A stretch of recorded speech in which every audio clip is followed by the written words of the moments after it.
جی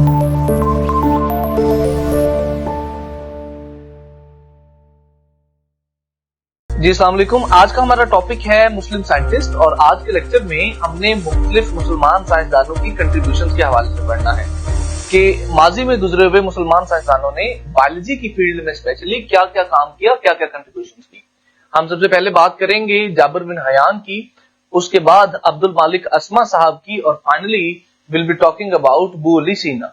چلیے سب سے پہلے بات کرتے ہیں جابر بن حیان صاحب کی. یہ صاحب جو اس تصویر میں آپ کو سب سے پہلے نظر آ رہے ہیں، یہ ایکچولی جابر بن حیان ہے. اور اگر ہم جابر بن حیان کی بات کریں تو جابر بن حیان پیدا ہوئے تھے میرا بیٹا ایران میں. He was born in Iran. دیکھیں یہی دو تین باتیں آپ کو یاد رکھنی ہوں گی ان سب کے بارے میں کہ پیدا کہاں ہوئے، اور مینلی ان کی کتابوں یا ان کی کنٹریبیوشن کے حوالے سے یاد کرنا ہوگا. تو جابر بن حیان صاحب جو تھے، he was born in Iran. یہ ایران میں پیدا ہوئے تھے، اور پھر انہوں نے جو میڈیکل کی پریکٹس کی تھی، انہوں نے میڈیسن کی پریکٹس کی تھی، وہ انہوں نے عراق میں کی تھی. سو ہی پریکٹسڈ میڈیسن ان ایران.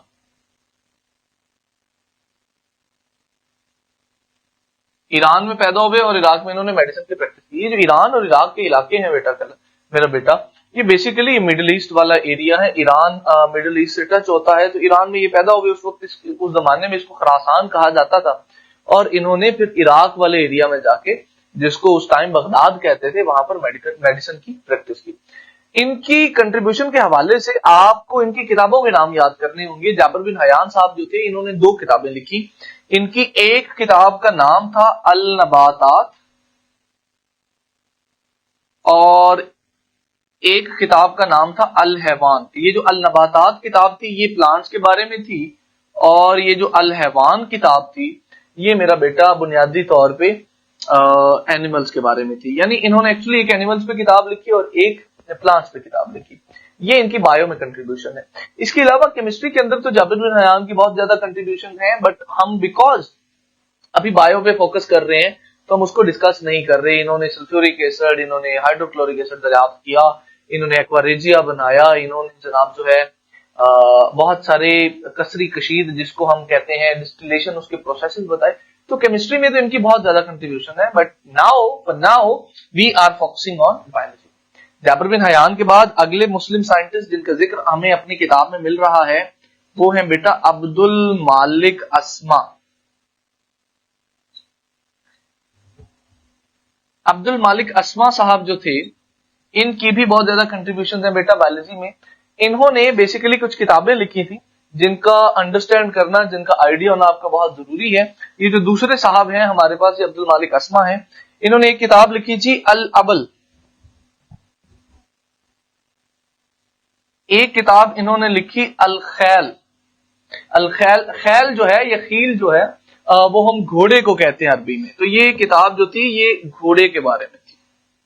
اسی طرح جو ابل کی کتاب ہے، الابل کتاب ہے، وہ کیمل کے بارے میں تھی، اونٹ کے بارے میں تھی. اسی طرح انہوں نے ایک کتاب لکھی بیٹا الوحوش.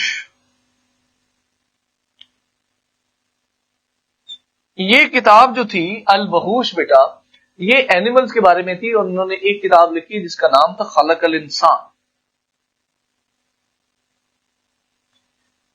یہ انسانوں کے بارے میں تھی. تو یہ 4 کتابیں عبد المالک اسما کی مین کنٹریبیوشن ہے جن کو آپ کو انڈرسٹینڈ کرنا ہے. نمبر 3 پہ ہمارے پاس ہیں جی ابو علی سینا.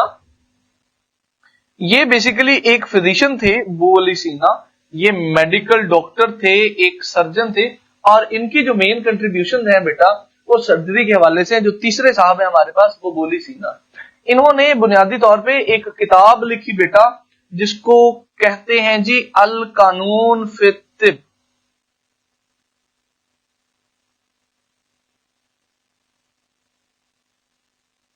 اور یہ جو کتاب تھی آپ ایسے سمجھیے کہ میڈیسن کی، سرجری کی بہترین کتابوں میں سے ایک کتاب تھی. یہ ایسی کتاب تھی جس کو کئی 100 سالوں تک یورپ میں یونیورسٹیز میں پڑھایا جاتا رہا. تو اس سے آپ اندازہ لگا سکتے ہیں کہ ابو علی سینا صاحب جو تھے کتنی بڑی شخصیت تھے اور ان کی کیا کنٹریبیوشن ہے. تو آج کے لیکچر میں ہم نے 3 مسلمان سائنسدانوں کی مین کنٹریبیوشن کو پڑھا، آپ سے شارٹ کوسچن یا لانگ کوسچن پوچھا جا سکتا ہے ان کے بارے میں، تو آپ کو ان کی کتابوں کے نام اور ان کی اسپیشلٹی کے بارے میں تھوڑا بہت لازمی طور پہ علم ہونا چاہیے۔ آج کے لیکچر کے لیے اتنا ہی، see you in the next class, اللہ حافظ۔